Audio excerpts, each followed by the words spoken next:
तो दोस्तों एंड मेरे प्रिय छात्रों, आज हम समझेंगे Newton's first law of motion.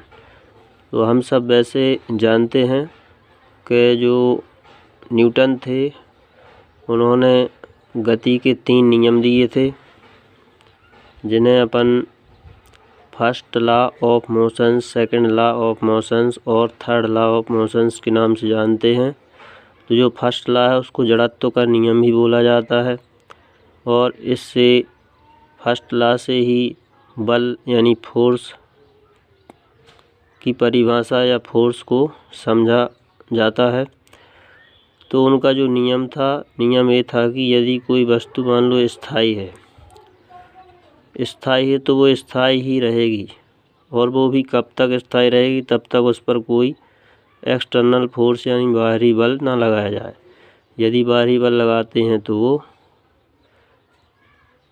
अस्थिर हो जाएगी, यानी हलचल करेगी या गति में आ जाएगी।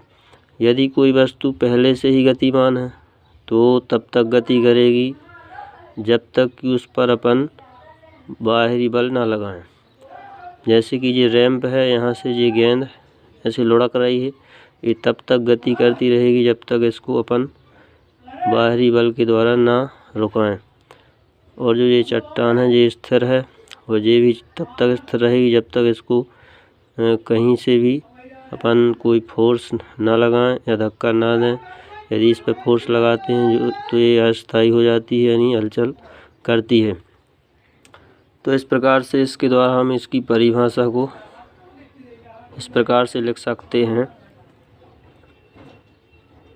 An object at rest remains at rest, यानी कि कोई भी ऑब्जेक्ट रेस्ट यानी स्थायी अवस्था में होता है, वो स्थायी ही रहता है। और इफ इन मोशन, और यदि वह मोशन में है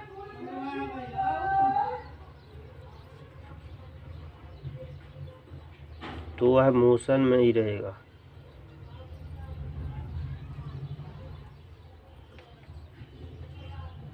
एट अ कांस्टेंट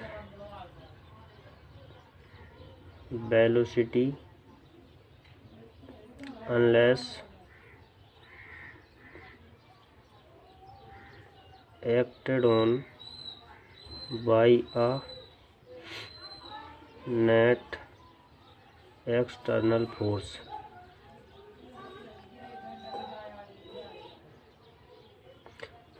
यानी कि an object at rest remains at rest, कोई ऑब्जेक्ट स्थिर अवस्था में तो स्थिर ही रहता है, और या फिर if in motion remains in motion, यदि वो गति की अवस्था में है तो गतिमान ही रहेगा।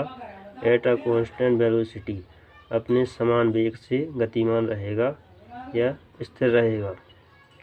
अनलेस, जब तक कि एक्टेड होना by a net external force, जब तक कि उस पर कोई बाहरी बल एक्टेड ना किया जाए, मतलब बाह्य बल के द्वारा जब तक उसके ऊपर कोई भी एक्शन ना किया जाए तब तक वो मोशन है तो मोशन में रहेगा, और रेस्ट में है तो रेस्ट में रहेगा।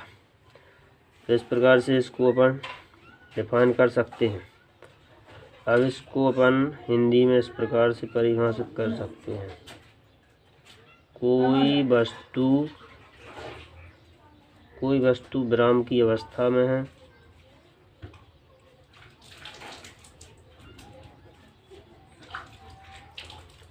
तो वह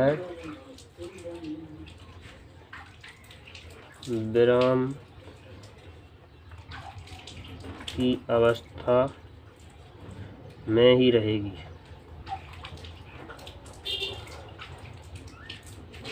और यदि वह गतिमान है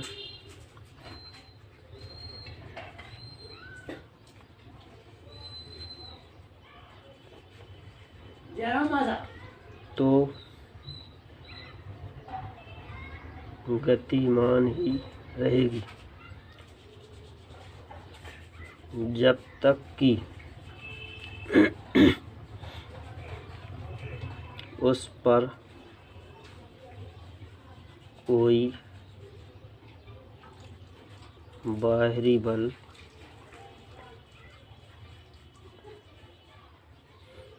लगाकर अवस्था में परिवर्तन ना किया जाए। तो इस प्रकार से इसको अपन परिभाषित कर सकते हैं। कोई वस्तु विराम की अवस्था में है तो वह विराम की अवस्था में ही रहेगी, और यदि वह गतिमान है यानी कि चल रही है तो गतिमान ही रहेगी जब तक कि उस पर कोई बाहरी बल, तो यहाँ पर बाहरी बल लगाते हैं अपन तभी वो अपनी अवस्था चेंज करती है। तो इसको बोलते हैं अपन गति का प्रथम नियम। अपन देखते हैं इसके एग्जाम्पल। तो इसके एग्जाम्पल हमारे सामने प्रतिदिन आते हैं और हम भी एक एग्जाम्पल ही हैं। जैसे कि हम बस में बैठे हैं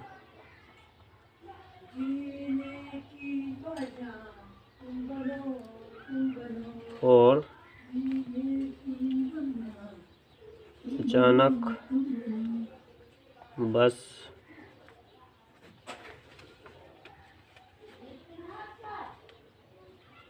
चल पड़ती है, यानी हम बस में बैठे हैं, बस अचानक से चल पड़ती है,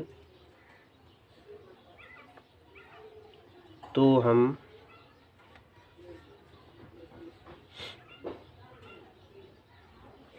पीछे की ओर झुक जाते हैं।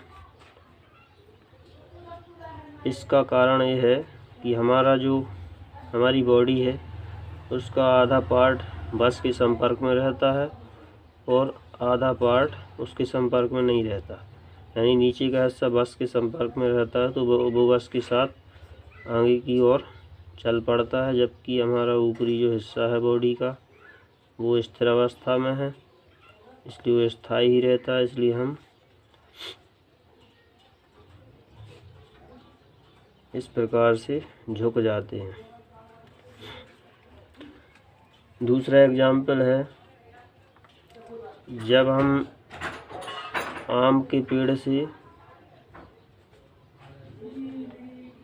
उसकी टहनियों को जब हिलाते हैं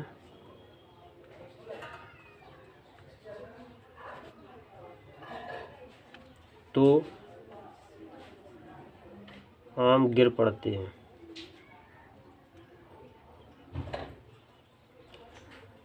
यानी कि आम की टहनियों को हिलाने पर टहनियाँ तो गति की अवस्था में आ जाती हैं, परंतु जो आम होते हैं आम स्थायी रहते हैं। तो इस प्रकार से जो गति का प्रथम नियम समाप्त होता है, इसको अपन जड़त्व का नियम भी बोलते हैं, और इसी से हमें जो बल है बल की परिभाषा प्राप्त होती है। Thank you very much.